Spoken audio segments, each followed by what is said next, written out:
My name is Diane Thompson. I'm 58 years old, and I'm about to tell you something that changed everything I believed about the children I raised, the family I built, and the love I thought would protect me when I was most vulnerable.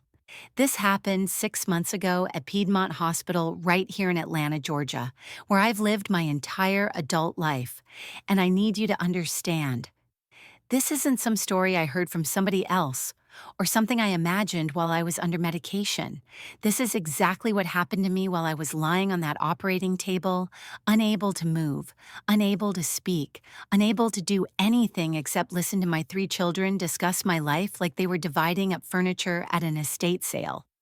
I heard my daughter's voice say, "Mama's been out for 3 hours now, maybe it's time to let her go." And I couldn't even open my eyes to tell her I was still here, still fighting, still listening to every single word. If you're settling in to hear this story, do me a favor and hit that like button. Lord knows I need some light in my heart after what I've been through. Subscribe to the channel so you don't miss what comes next. And tell me in the comments where you're watching from and what time it is there right now. It makes me feel less alone knowing there are people out there who understand that sometimes the people closest to you can become strangers in a heartbeat. Before I take you into that recovery room where everything unraveled, let me tell you who I was before that day. I own Diane's Divine Catering here in Southwest Atlanta. Been running it for 23 years now. Started it in my home kitchen after my husband Marcus passed from a heart attack 8 years ago. Just dropped dead at 50 while cutting the grass on a Saturday afternoon. One minute he was wiping sweat from his forehead, the next minute he was gone. Left me with three children to raise and a mortgage that didn't care I was grieving. My oldest, Janice, she's 35 now. Always been my organized one, the child who color-coded her school supplies and had her bed made before I could even think about telling her to do it. Married a real estate agent named Byron 6 years ago. They got two beautiful babies, Tyler, who's 7 and can recite every dinosaur name you never heard of, and Maya, who just turned 5 and insists on wearing her princess dress to the grocery store. Janice works in real estate herself now, always talking about market values and investment opportunities. Then there's Michael, my middle child, 32 years old and still trying to find himself, as they say. His marriage to Keisha fell apart 2 years ago. She said he spent more time dreaming about getting rich than actually working for it. They got one child together, little Marcus, named after his grandfather. That boy's 8 now and the spitting image of his granddaddy, right down to the way he tilts his head when he's thinking hard about something. Michael's been struggling with those child support payments, working construction when he can find it, always asking if I need help at the catering business, but really meaning he needs me to help him. My baby girl Simone just turned 28. Never been married, says she's focusing on her career. But truth is, she can't hold a job longer than a season changes. Smart as a whip, that one. But something always happens. The manager's difficult, the hours aren't right, the company's not appreciating her talents. Last count, she'd been through 7 jobs in 3 years. I've been helping her with rent more months than not, but what else you gonna do? She's my baby. All 3 of them live within 20 minutes of my house. The same house Marcus and I bought back in 1987 for $65,000 in a neighborhood nobody wanted to live in then. Now developers keep sliding letters under my door talking about $450,000 cash offers. The area's all gentrified now. White folks jogging with their designer dogs past the same corner where we used to have to call the police twice a week. But this is my home. Marcus laid those bathroom tiles with his own hands, planted that magnolia tree in the front yard the day we brought Janice home from the hospital. I'm not selling. Every Sunday, all 3 of my children come over for dinner. Been doing it since Marcus died. My way of keeping us together. I cook the works. Fried chicken that'll make you slap somebody, collard greens with smoked turkey, mac and cheese with 5 different cheeses, cornbread that melts like butter in your mouth. The grandkids run around the backyard while the adults sit on the porch, and for a few hours, it feels like we're still the family we used to be. The problems with my back started about 2 years ago. All those years of standing in kitchens, lifting heavy pots, carrying aluminum pans full of food to venues, it takes a toll. At first, it was just an ache I could ignore with some Advil. Then it became sharp pains shooting down my left leg. By last year, some mornings I couldn't even get out of bed without crying. The doctor showed me the MRI, herniated disc at L4, L5 pressing right on the nerve. Like someone's got their thumb pushed hard on a garden hose, he explained. I tried everything before agreeing to surgery. Physical therapy twice a week for 6 months, epidural injections that cost a fortune and lasted about as long as morning dew. Chiropractor who cracked my back so hard I thought he'd split me in two. Even tried that acupuncture place Simone suggested, lying there with needles sticking out of me like a porcupine. Nothing worked. The pain just got worse. Dr. Henley finally sat me down this past February. Mrs. Thompson, you need spinal fusion surgery. We go in, remove the damaged disc, fuse the vertebrae together. It's a routine procedure. I do 3 or 4 a week. 90% success rate for pain relief. When I told my children at Sunday dinner, Janice immediately started researching the hospital's ratings on her phone. Chiarese wanted to know about the recovery time, how long I'd be out of work. Simone asked who would run the catering business while I was laid up. All practical questions, nothing that seemed strange at the time. Don't worry about any of that, I told them. I've got Letitia trained to handle the kitchen, and the surgery's scheduled for a slow week anyway. Insurance covers most of it. Y'all just need to be there when I wake up. We'll be right there, Mama, Janice assured me, reaching over to squeeze my hand. You're not going through this alone. The week before the surgery, I noticed they were all being extra attentive. Michael fixed that loose step on my back porch without me asking. Simone actually showed up on time for dinner. Janice brought the grandkids by twice, letting them spend extra time with their grandmama. At the time, I thought they were just worried about the surgery. Now I know they were measuring their inheritance. I had to update some paperwork before the surgery. Standard stuff, the hospital said. Advanced directive, healthcare proxy forms. The attorney who helped me after Marcus died, Patricia Williams, she came by the house to make sure everything was in order. Now, Diane, this is just precautionary, Patricia said, spreading the papers on my dining room table. But you need to be clear about your wishes. If something goes wrong, and I'm not saying it will, but if it does, what do you want the doctors to do? Everything, I said without hesitation. I want them to do everything. I'm not ready to leave this earth. Got too much still to do. Even if that means being on machines? Even then, where there's life, there's hope.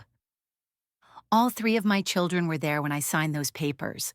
They witnessed my signature, signed as my healthcare proxies, all 3 jointly because I couldn't choose between my babies. Patricia specifically explained that they would only make decisions if I couldn't make them myself, and that they were legally bound to follow my stated wishes. We understand, Janice said, looking at her siblings. Whatever Mama wants. The night before the surgery, I couldn't sleep. Not from fear exactly, but from that strange feeling you get before something big happens. I walked through my house, touching things. The kitchen counter where I'd rolled out thousands of biscuits. The couch where Marcus used to fall asleep watching the game. The photo wall showing my babies growing up year by year. I said a prayer in each room, asking God to bring me back to this place whole and healthy. The next morning, March 15th, I had to be at the hospital by 6:30. Janice picked me up, said Michael and Simone would meet us there. She was quiet on the drive, kept checking her phone at red lights. When I asked if everything was okay, she just said, "Just work stuff, Mama. Nothing important." But I'm getting ahead of myself. Let me take you back a little further to help you understand what I didn't see coming. When Marcus dropped dead that Saturday afternoon 8 years ago, I was in the kitchen seasoning chicken for Sunday dinner. I heard the lawnmower stop sudden-like, which was strange because Marcus never took breaks once he got going. Through the window, I saw him grab his chest, saw his knees buckle, and by the time I got outside, my husband of 29 years was already gone. The paramedics said his heart just quit. Massive coronary, dead before he hit that fresh cut grass. The life insurance barely covered the funeral. Marcus had let the good policy lapse 6 months earlier without telling me. Said we needed the money for Michael's bail after that DUI. So there I was, 50 years old with a mortgage, 3 grown children who still needed their mama, and a catering side business that suddenly had to become our everything. That first year, like to have killed me. I'd get up at 4 in the morning to prep food for whatever event I had booked, work straight through till midnight cleaning up, then start all over again the next day. My hands stayed raw from washing dishes, and my feet swelled so bad I had to buy shoes 2 sizes bigger. But when you got bills that don't care about your grief and children looking at you to keep the lights on, you do what needs doing. Janice was 27 then, fresh into her real estate license, but not making any real money yet. She'd help me load the van on weekends, complaining the whole time about ruining her manicure. Michael at 24 was supposedly working at a warehouse, but seemed to lose that job right quick after his daddy's funeral. And Simone, my baby at 20, was still in community college talking about becoming a fashion designer, then a nurse, then a social media manager, changed her major more times than I changed my church hat. At first, they rallied around me. For about 3 months, we worked like a real team. Michael would drive the van to venues, Janice would help serve, Simone would handle the cleanup. We'd come home exhausted but together, counting the cash on the kitchen table, planning what bills to pay first. I thought maybe we'd turned our tragedy into something that would bond us forever. But grief's funny. It don't hit everybody the same way at the same time. By month 4, Janice had started dating Byron and suddenly was too busy with her networking to help with weekend events. Michael discovered online gambling and started asking to borrow from the catering profits. Simone just drifted away, spending more time on her phone than in the real world, saying things like, "Mama, you need to modernize, nobody wants traditional food anymore." I kept pushing, though. Word spread through Mount Calvary Baptist Church that Sister Diane's food was worth every penny. Started with repasts. Black folks know you need good food after a funeral. Then came the wedding orders, the church anniversaries, the family reunions. By year 2, I was renting time in a commercial kitchen downtown because the health department said I couldn't keep working out my house if I was going to grow. That commercial kitchen cost me $1,500 a month, but it opened doors. I could take bigger orders, cook for 200, 300 people at a time.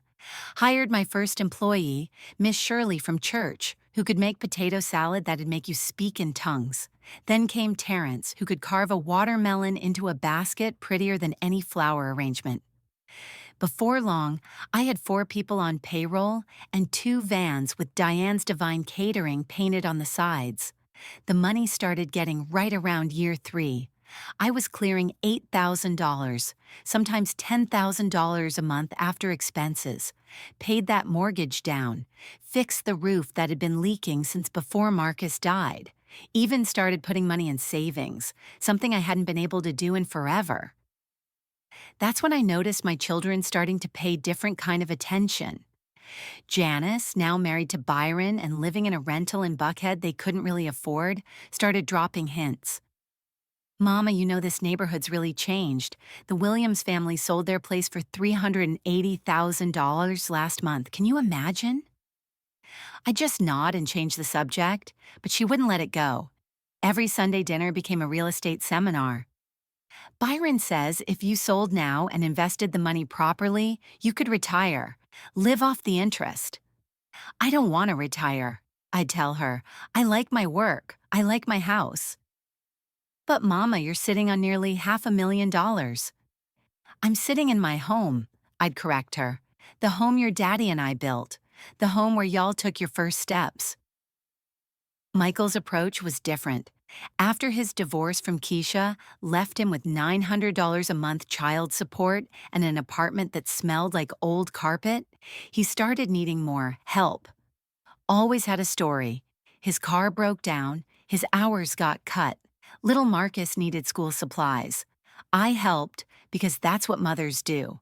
But then he'd see me deposit a big check from a catering job, and suddenly he needed a loan to start a moving business, or a food truck, or whatever dream he was selling that week.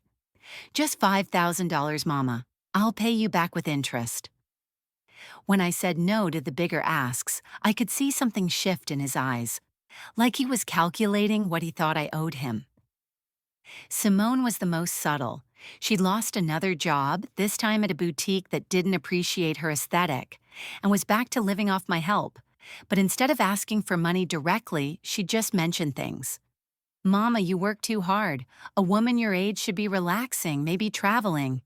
You could sell the business, sell the house, get a nice little condo. A woman my age? I'd laugh. Child, I'm 58, not 88.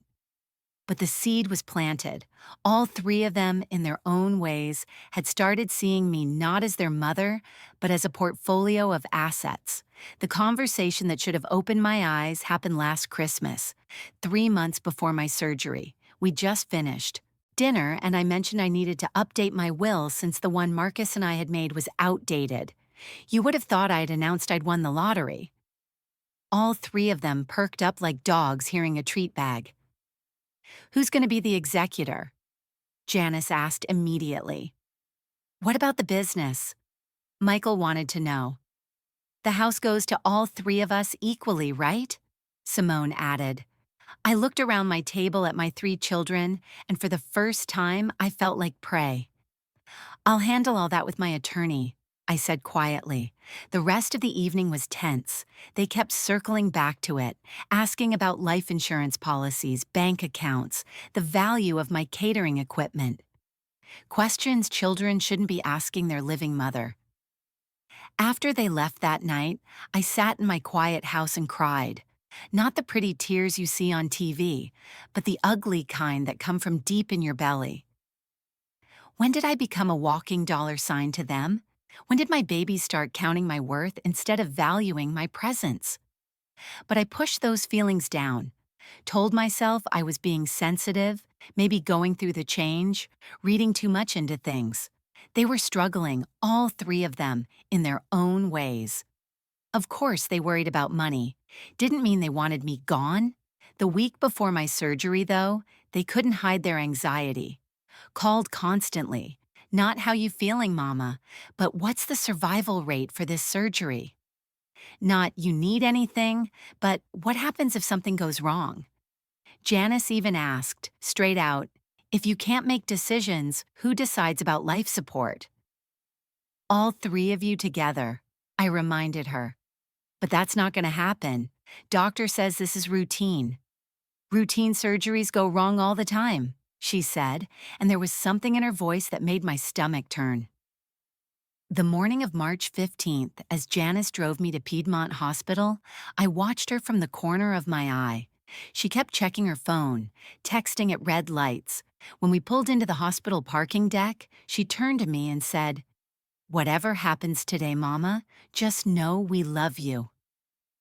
The way she said whatever happens, like she was already preparing for the worst, or maybe hoping for it.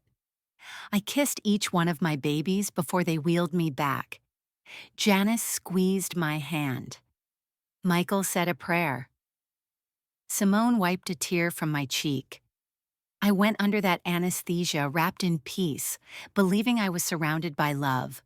What I didn't know was that the same hands that held mine were already counting my worth in dollars, and my surgery wasn't just a medical procedure to them. It was an opportunity. The pre-op room at Piedmont Hospital smelled like fear and bleach, and I remember thinking that's a hell of a combination to breathe in before somebody cuts you open. They had me there by 6:30 that morning, sitting on a bed that crinkled every time I moved, wearing one of those gowns that leave your dignity hanging out the back. The nurse, a young white girl with a Tennessee accent, kept calling me sweetie while she stabbed my arm 3 times trying to find a vein. "Your veins are being shy today," she said, like my veins were the problem and not her shaking hands. My children were out in the waiting room. I could hear Michael's laugh echoing down the hallway. That forced laugh he does when he's nervous, trying to fill silence. Janice had already texted me twice asking how much longer, like I was keeping her from something important. Simone hadn't texted at all. Dr. Patterson, the anesthesiologist, came in around 7:15. White man, maybe 45, with hands that looked like they'd never done a day of real work. He explained everything like he was reading from a script he'd memorized 20 years ago. Mrs. Thompson, I'll be administering a combination of medications through your IV. First, something to relax you, then the anesthetic agent that will put you to sleep. You'll also receive a paralytic to keep your muscles from moving during the surgery. Paralytic. That word stuck in my throat. Standard procedure. Keeps you perfectly still so the surgeon can work. You won't feel it or remember it. Most people say it's the best sleep they ever had. Most people. I wonder now if he knew about the other people, the ones like me who remember everything. You'll count backward from 100, he continued, already checking his watch. Most folks don't make it past 95. Next thing you know, you'll be waking up in recovery asking for ice chips. No mention of anesthesia awareness. No warning that 1 or 2 out of every 1,000 patients stays conscious. No hint that I might spend the next 3 hours trapped in my own body, screaming inside my head while they cut into my spine. They wheeled me down hallways that all looked the same. White walls, fluorescent lights that hummed like angry wasps, the sound of machines keeping time with heartbeats, past other pre-op bays where people lay waiting for their turn to surrender consciousness. An old man was praying in Spanish. A woman about my age was telling the nurse she'd changed her mind. She wanted to go home. I understood that feeling now. The operating room was colder than anywhere has a right to be. They said it was to keep bacteria down, but it felt like walking into a morgue. Everything was steel and sharp and gleaming under lights brighter than the sun. There were more people than I expected. 2 nurses, the anesthesia team, someone counting instruments. The surgeon hadn't even arrived yet. They moved me from the gurney to the operating table like I was cargo. Scoot over, Mrs. Thompson. That's it, little more, perfect. The table was narrow, barely wider than my hips. They strapped my arms down to boards that stuck out from the sides, crucifixion style. For stability, the nurse said when she saw my face. So you don't move during the procedure. Dr. Patterson appeared above my head, adjusting tubes and checking monitors. Comfortable? How you gonna be comfortable when you're laid out like Jesus on the cross, about to have your back opened up? But I just nodded. Here comes the good stuff, he said, injecting something into my IV. Count backward from 100 for me. 100, 99, 98, 97, 96. The warmth hit my arm first, then spread through my chest like bourbon on a cold night. My tongue felt thick. The bright lights started to blur. Voices became distant echoes. 95 never made it past my lips. Then everything went black. Not regular darkness like when you close your eyes, but the absolute absence of everything. No dreams, no thoughts, no sense of existing at all. I don't know how long I was in that void. Time doesn't exist when you don't exist. Could have been 3 minutes, could have been 3 hours. There was nothing, and then, suddenly there was something. It started small, like when you're underwater and you start feeling the need to breathe. Not sight, not sound, just awareness creeping back in. But wrong. All wrong. I tried to open my eyes. Nothing happened. Not like they were heavy from sleep. They simply wouldn't respond. Like the connection between my brain and my eyelids had been cut. I tried again, concentrated harder. Nothing. Okay, move your hand. Squeeze your fingers. Come on, Diane, just move one finger. Nothing. My arm might as well have belonged to somebody else. The panic hit me then. Real panic.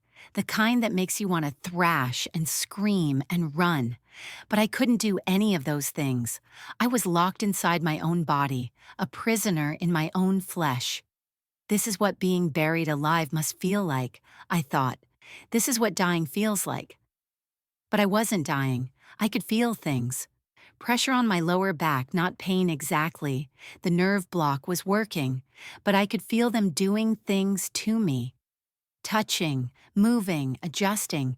Cold air on my exposed skin where the surgical drapes didn't cover. The weight of something across my legs. The tube in my throat that breathed for me in a rhythm that wasn't mine. Then the sound started coming into focus. First, just a rhythmic beeping. My heart monitor, steady and normal. Nobody would know from that sound that I was screaming inside. Then the mechanical whoosh click of the ventilator, forcing air into my lungs, pulling it back out. Whoosh click, like being kept alive by a metronome. Voices faded in next, muffled at first like hearing through water. BP's stable at 120/75. Sats holding at 98. Looking good. How much longer, doctor? Almost done here. Maybe another 30 minutes. Another 30 minutes. Jesus Christ, how long had they been working on me? How long had I been lying here, aware but unable to tell them? Suction. The wet sound of suction clearing blood, my blood. Can you see the nerve root now? Clear view. Disc materials completely removed. They were talking about my insides like mechanics discussing a carburetor. Casual, routine. Meanwhile, I was trapped in the middle of my own surgery, trying to scream with lungs that wouldn't work, trying to move with muscles that wouldn't respond. I'd read about this. Anesthesia awareness, they call it. Happens when the paralytic drugs keep working but the sedation wears off. 1 or 2 people in every 1,000 experience it. Some wake up for just a few minutes, some stay conscious for the entire surgery. I'd read their stories online, thinking how horrible that must be. Now I was living it. I tried everything I could think of, tried to make my heart race, thinking that would set off alarms. But you can't control your heart rate with thought alone, especially not when you're pumped full of drugs. Tried to change my breathing pattern, but the machine breathed for me, steady and relentless. Tried to produce tears, thinking someone might notice. But even my tear ducts were paralyzed. "What time is it?" someone asked. "Coming up on 10:30. We've been at it almost 3 hours." 3 hours. I'd been cut open for 3 hours. How much of that had I been awake for? The family keeps asking for updates. Someone should go talk to them soon. Let them know we're almost done. My babies were waiting. The thought of them gave me something to focus on besides the terror. They were out there, probably worried. Janice pacing in those expensive heels she couldn't afford. Michael stress eating from the vending machine. Simone on her phone, scrolling through Instagram to distract herself. "Starting to close now," the surgeon announced.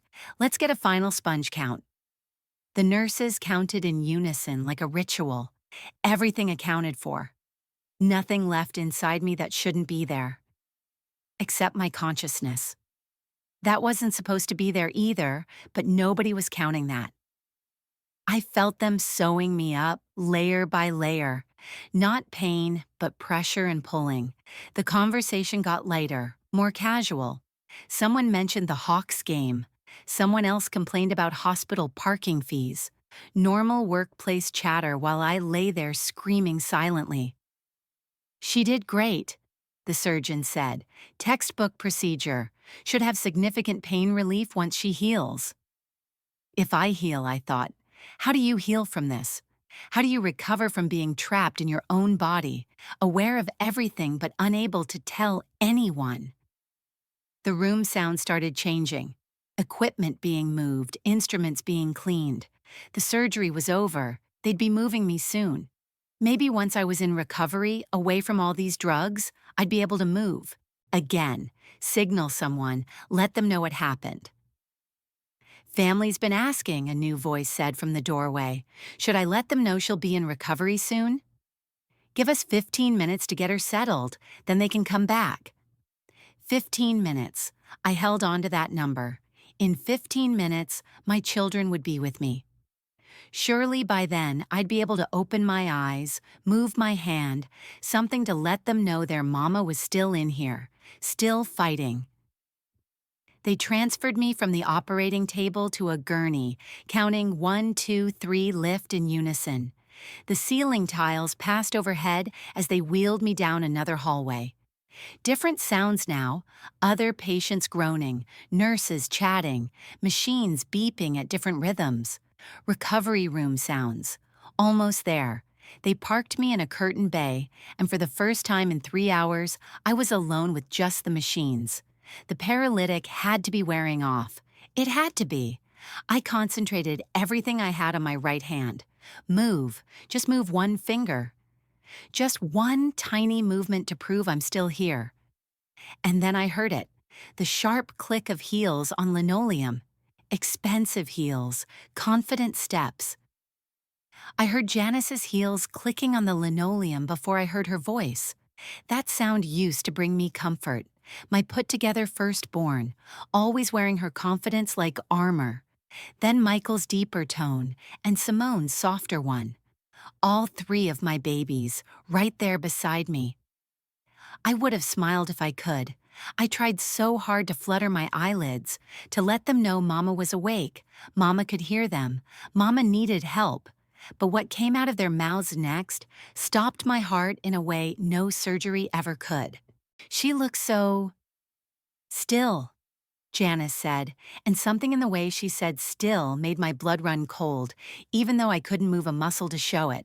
They were standing around my bed now, all 3 of them, looking down at me like I was already in a casket. I could smell Janice's Tom Ford perfume, the one she couldn't afford but bought anyway. Michael's cologne mixed with the smell of the Newport cigarettes he swore he quit. And Simone, she smelled like the coconut oil she put in her hair, same as when she was little, and I'd braid it for her before school. That's the anesthesia, right? Michael said. She's supposed to look like that? How long before she wakes up? Simone's voice was smaller, uncertain. Inside my paralyzed body, relief washed over me. They were worried. They cared. My babies wanted me to wake up. After the terror of being trapped during surgery, hearing their concern was the first comfort I'd felt in hours. A nurse came in. I could hear her rubber soles squeaking on the floor. The blood pressure cuff on my arm tightened automatically, and she checked the monitors above my head.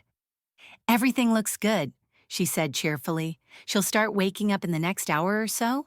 Some people take longer than others. Everyone's different." "What if she doesn't wake up normally?" Janice asked, and there was something in her tone that didn't sound like worry. "Well, it's rare, but sometimes there are complications. But let's stay positive. Your mother's vitals are strong." The nurse's footsteps squeaked away. I heard the curtain pull closed around my bed, giving us privacy. For a moment, there was just the sound of machines keeping track of my heartbeat, my breathing, my life reduced to numbers on screens. Then Janice spoke again, and her voice had changed completely. "Did you hear that? Complications.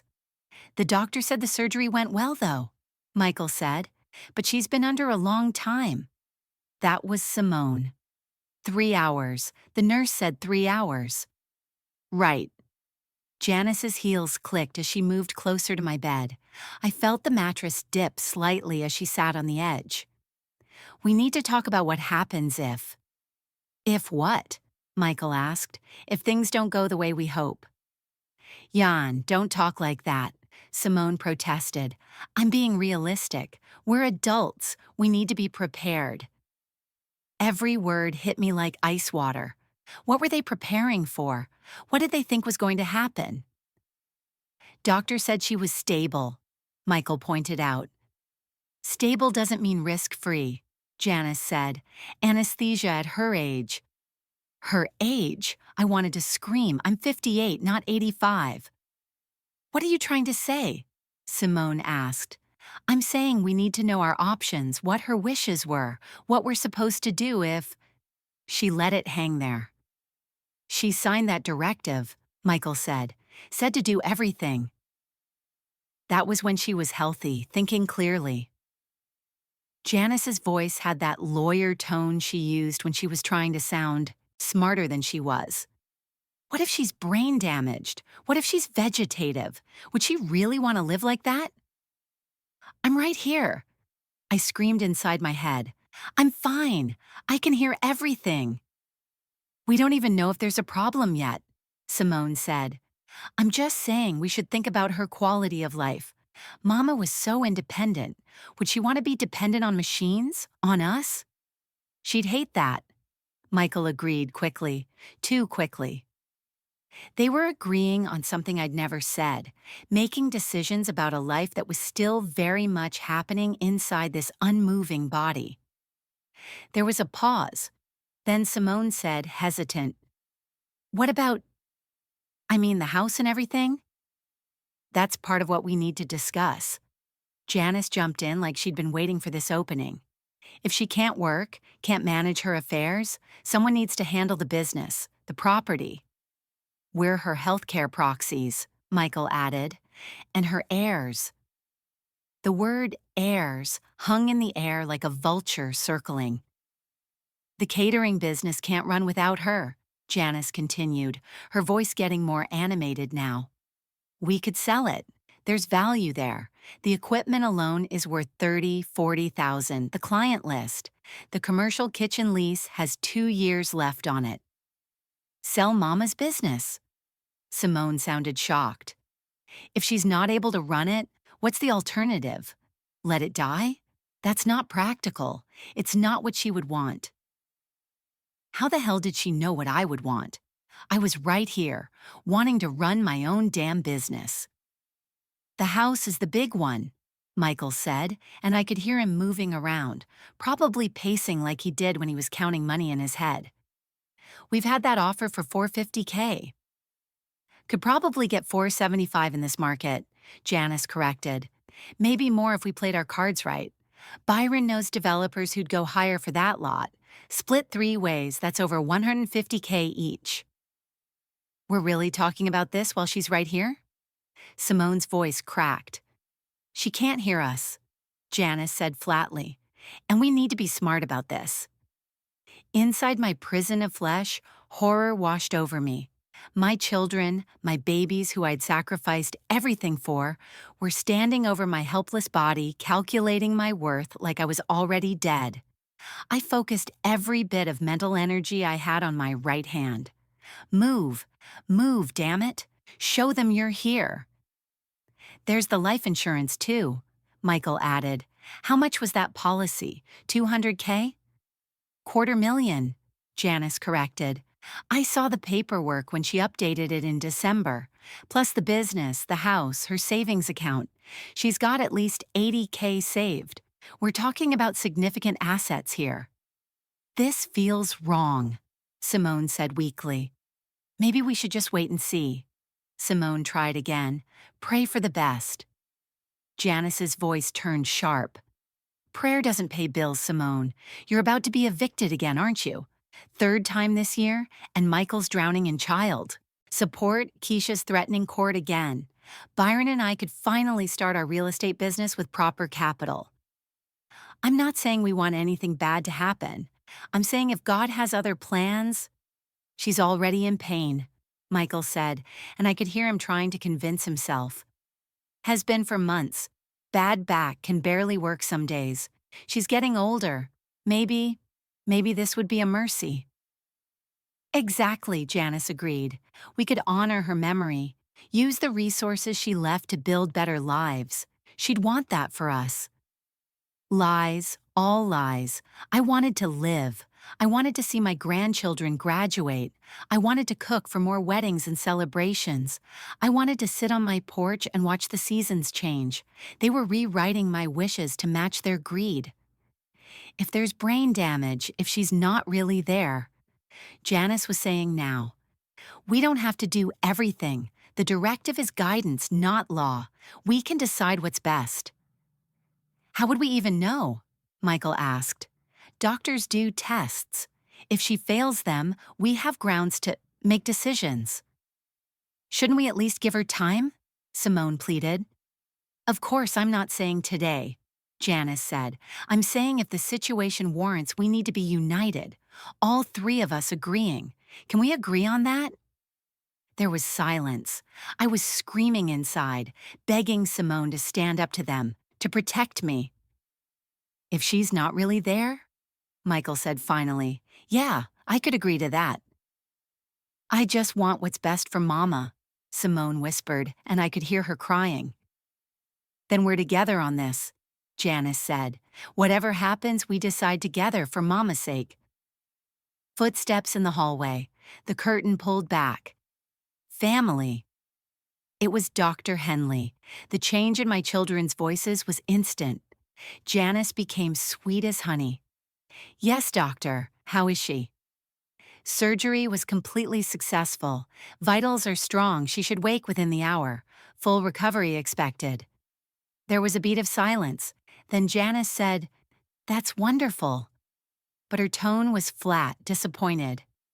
So no complications? Michael asked. None at all. She did great. You can stay with her. She'll wake up soon. Thank God, Simone said, and she sounded genuinely relieved. The doctor left. Another silence. Well, Janice said, her voice low. That's that. For now, Michael added. What did he mean for now? Terror flooded through me. They'd wanted me compromised. They'd wanted an excuse to let me go. And now what? Would they wait for another opportunity? I had to wake up, had to show them I was here, had to protect myself from my own children. And then, oh God, finally I felt something, the tiniest flutter in my right index finger. Just a twitch, not enough for anyone to see, but it was movement. The paralytic was wearing off.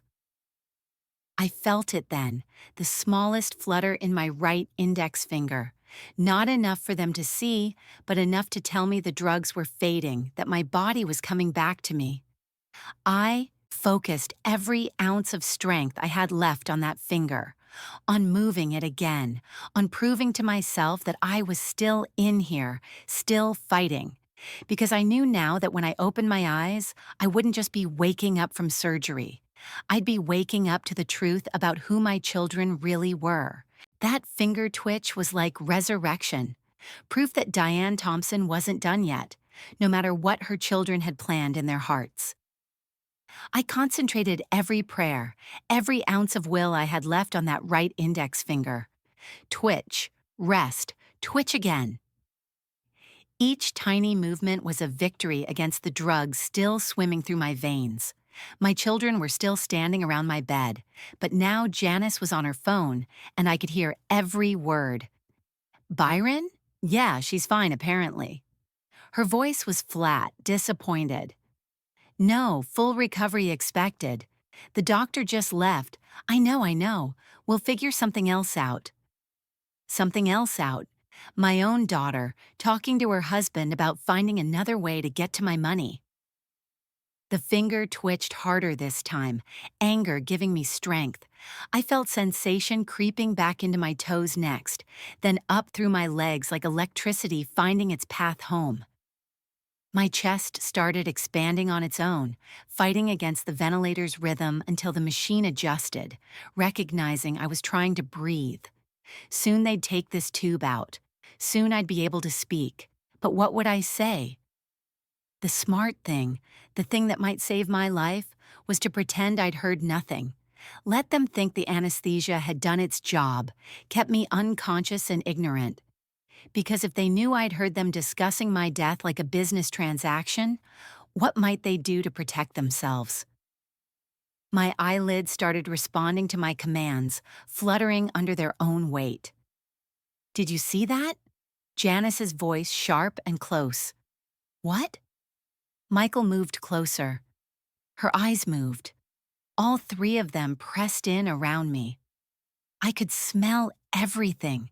Janice's expensive perfume she had no business buying. Michael's cigarettes he swore he quit. Simone's coconut oil hair product.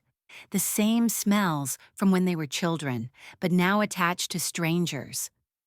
The nurse came back, her cheerful voice cutting through the tension. "Oh good, she's coming around. This is perfectly normal." "How much will she remember?" Janice asked quickly. "Of the surgery, I mean?" "Oh, nothing usually. The anesthesia causes amnesia for the surgical period. Most patients don't even remember going under." I filed that information away like evidence. They thought I wouldn't remember. Good, let them think that. My eyes finally opened and the recovery room lights stabbed into my brain like needles. 3 faces came into focus above me, wearing masks of concern that didn't reach their eyes. "Mama!" Simone grabbed my hand. "She's awake." I played my part, blinking slow and confused. The tube in my throat kept me from speaking, which was perfect. Gave me time to think. The nurse called for the doctor, and within minutes, they were pulling that plastic snake from my throat, making me gag and cough until my first word came out in a whisper. "Water." "Mama, how you feeling?" Simone asked, still holding my hand. "Tired," I croaked, making my voice weaker than it was. What happened?" "Your surgery, Mama," Janice explained, leaning over me with practiced concern. "You had your back surgery. It went really well." "You've been out for hours," Michael added. "We were so worried." Liars, every one of them. "Y'all stayed the whole time?" I asked, watching their faces. "Of course, Mama," they said in unison, nodding like bobblehead dolls. "We wouldn't leave you." But I saw it now, the calculation behind Janice's eyes, the guilt flickering in Simone's face, the way Michael couldn't quite meet my gaze. How had I missed this before? How long had my children been wearing these masks? They moved me to a regular room that first night, and my children organized themselves into shifts like prison guards. Never left me alone, not once. At first I thought maybe they were being protective, but then I noticed how they watched me with the doctors, how they answered questions for me, how they made sure I never had a private conversation with anyone. When I pretended to sleep, I watched through cracked eyelids as they texted each other from across the room. Simone's phone was angled just right for me to catch glimpses. "She seems fine, too fine," from Janice. "Back to square one," from Michael. "Maybe we should just be grateful," from Simone, followed immediately by Janice's response. "Easy for you to say, you're not about to lose your apartment." Evidence. All evidence for what I was beginning to understand I'd need to do. The doctors were amazed by my recovery. "Mrs. Thompson, you're doing wonderfully," they said. "Should be home in a few days." I watched my children's faces. Simone looked genuinely relieved, but Janice and Michael wore their smiles like uncomfortable shoes. On day 4, they drove me home. Janice at the wheel of her BMW she couldn't afford, Michael and Simone following in his beat-up Honda. "We'll take care of you, Mama," they promised. But my house didn't feel like home anymore. It felt like a crime scene where the crime hadn't happened yet. They set up a schedule, someone always there to help, but I noticed how they helped themselves to looking through my mail, checking my papers, asking about passwords for emergencies. I played weak, weaker than I was, letting them think the surgery had taken more out of me than it had. Day 5, Janice couldn't contain herself anymore. "Mama, you ever finish updating that will?" "Not yet," I said, keeping my voice frail. "Been focused on healing." "Well, when you're ready, I can help. Byron knows a good estate lawyer." "I'll handle it," I said, and caught the flash of anger before she covered it with another fake smile. I started gathering evidence like a detective.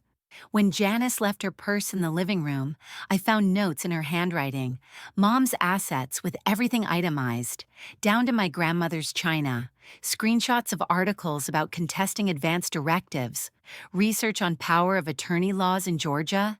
Simone left her phone unlocked once when she went to the bathroom. I found their group chat. They called it the inheritance, like I was already gone. Messages going back months, from before my surgery was even scheduled. If something happens during surgery, we need to be ready. Make sure we're all listed as healthcare proxies. Research Georgia inheritance tax laws. My friend from church, Sister Patricia, she's also a lawyer, told me to record everything, so I did. Set my phone to record, left it playing an audiobook as cover, and caught them in my kitchen discussing my future. She's gonna live forever at this rate, Janice said. Maybe the back problems will get worse, Michael suggested. Need another surgery eventually. Every word another nail in the coffin of our relationship. I called Pastor Williams, told him everything. The man actually cried on the phone. Then he got angry. Then he got strategic. "We're gonna protect you, Sister Diane," he promised. Patricia drew up new documents, new will, new healthcare proxy naming the pastor, removed my children's access to everything. Did it all quiet, nothing they'd notice until it was too late. 2 weeks after surgery, I was stronger than I'd been in years. Not just physically, spiritually, mentally. The betrayal had burned away everything unnecessary, left me clear-eyed and purposeful. My children had gotten comfortable again, visiting less, thinking I was safe now, that their opportunity had passed. That's when I invited them to Sunday dinner. I cooked everything from scratch, despite my back screaming. Fried chicken, golden brown, and perfect. Collards with smoked turkey. Mac and cheese with that crusty top they loved. Cornbread that crumbled just right. Sweet tea so good it'd make you forget your troubles. And peach cobbler, the same recipe I'd made for every birthday, every celebration, every moment that mattered in our lives. They arrived all smiles and hugs. "Mama, you shouldn't have cooked." But I needed to do this right. One last meal before everything changed. We sat at the table Marcus built in the house they'd already sold in their minds, and I watched them eat food made by the hands they'd been willing to let go still. I served them each a piece of that peach cobbler, the one I'd made countless times for birthdays and holidays and Sunday dinners just like this one. I watched them eat dessert that I made with these hands, in this kitchen, in this house they'd already divided up in their minds. And when Janice pushed back her plate and said, "Mama, that was delicious," I set down my fork, looked at each one of my children and said, "We need to talk about what y'all said when you thought I couldn't hear you." The silence that fell over my dining room table was so complete, I could hear the ice melting in Michael's sweet tea glass. 3 faces stared at me. My children, who I'd birthed and raised and sacrificed everything for, frozen like they'd seen their own ghosts. Janice's fork was still halfway to her mouth, a piece of peach cobbler trembling on the end. "What are you talking about?" Janice finally managed, setting the fork down slow and careful like it might explode. "In the recovery room," I said, my voice steady as Sunday morning. "When you thought I was unconscious, when you stood around my bed discussing whether to let me die, I heard every single word. Mama, the anesthesia." Michael started, but I cut him off. "I was awake." "That's not possible." Janice's voice had that edge she got when somebody caught her in a lie. "You were under. The doctor said anesthesia awareness. Look it up on that phone you're always carrying. Happens to 1 or 2 out of every 1,000 patients. I was awake during surgery, paralyzed but conscious, and I stayed awake when they brought me to recovery. I heard you discussing my house. 475,000, you said. Could get more if you played your cards right." Simone's face crumbled first. She knew, deep in her bones, she knew I was telling the truth. Her hands started shaking, rattling her water glass against the table. "You talked about selling my business," I continued, watching Janice's lawyer face trying to find an angle. 40,000 just for the equipment, the client list, the lease. You had it all figured out. And the life insurance. $250,000, you said. You knew the exact amount. Each word landed like a slap. Michael's face went from red to pale and back to red again. You debated my quality of life, whether I'd want to live like that, whether you should follow my directive or make your own decision. 3 hours after surgery, and you were ready to pull the plug if it meant you could get your inheritance faster. You misheard, Janice said, but her voice was weak. You misunderstood. We were worried. We were processing. You said prayer doesn't pay bills, Simone. I looked at each of them in turn. You calculated my worth dead versus alive. Don't insult me with more lies. I pulled out my phone, slow and deliberate. I've been recording since I got home from the hospital. Janice's eyes went wide. You can't, I hit play.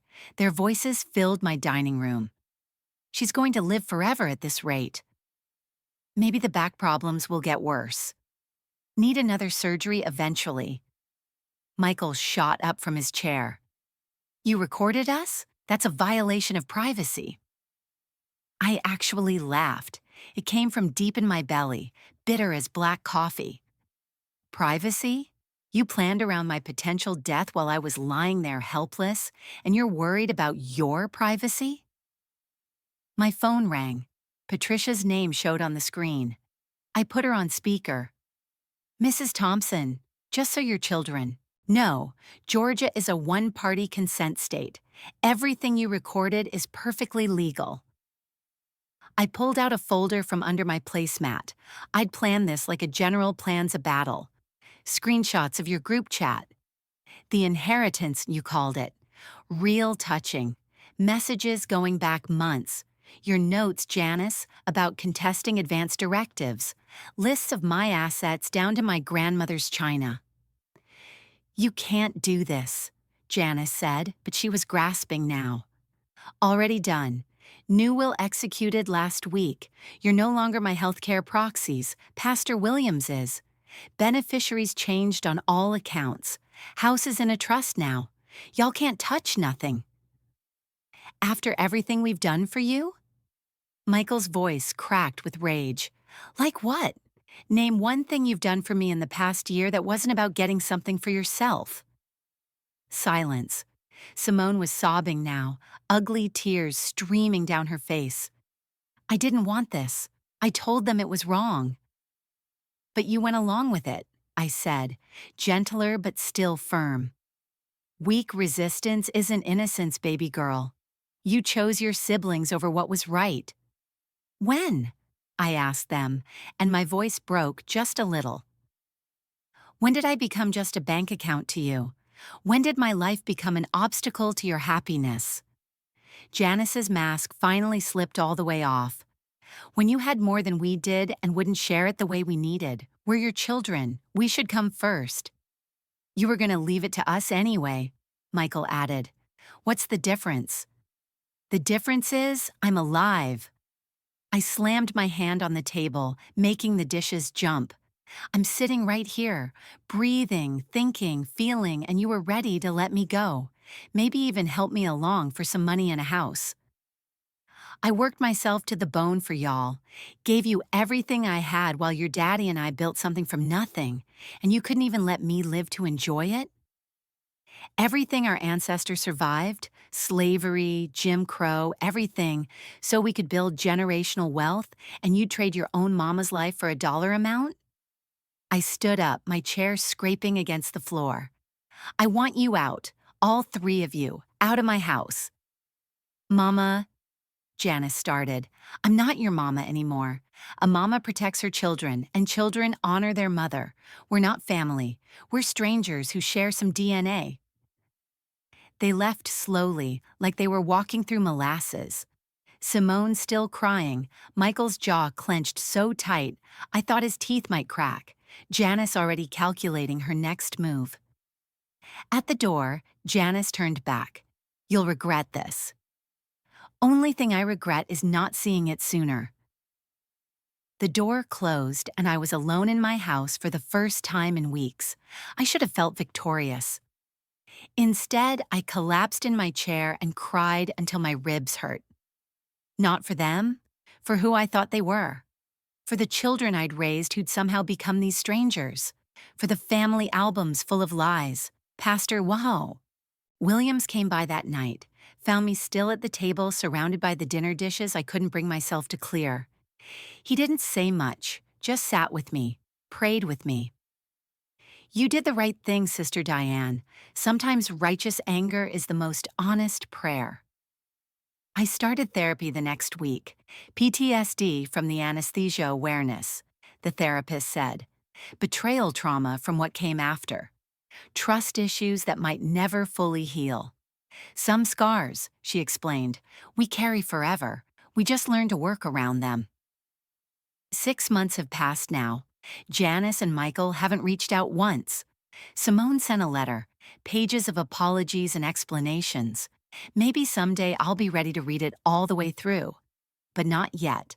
My boundaries are rock solid now, built from the rubble of what we used to be. My catering business is thriving. Threw myself into work like it was salvation, and maybe it was. Hired 2 new employees, took on bigger events. Every successful day proves my children wrong. I'm very much alive, very much capable, very much here. The new will leaves everything to charity. Scholarships for culinary students at the community college. Funding for the church food pantry. The house will become a transitional home for women starting over. My grandchildren have trust funds, but they can't touch them until they're 30, and their parents can't access them at all.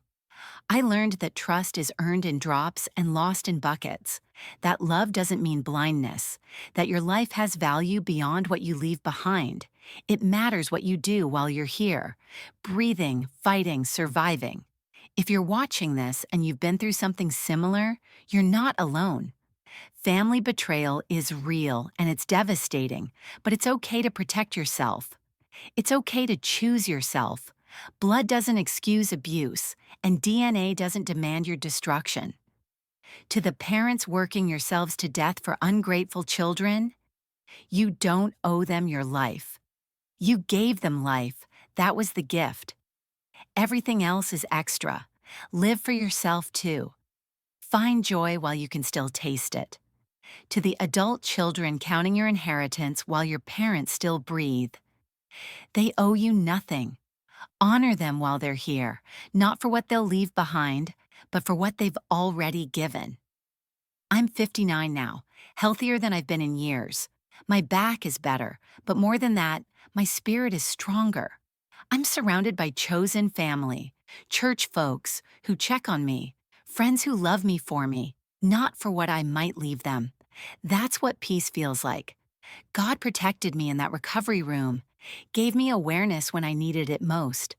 Let me hear the truth when it would have been easier to stay unconscious. I'm still working on forgiveness. May take the rest of my life, but I trust there's a plan in this pain.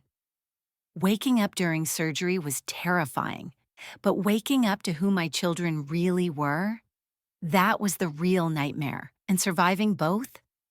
That's my testimony. If this story touched something in you, leave a like. Subscribe to hear more truth told plain. Drop a comment. Tell me where you're watching from. Have you dealt with family betrayal? How did you heal? Let's build a community of survivors because we're not alone in this. This is Diane Thompson, still here, still standing, still worthy. Thank you for holding space for my pain, for witnessing my truth. Protect yourselves, value yourselves, and never let anyone, not even family, make you feel your life is worth less than their greed. And if you ever go under anesthesia, I pray you sleep peacefully through it all. But if you don't, I pray you have the strength to fight your way back, just like I did.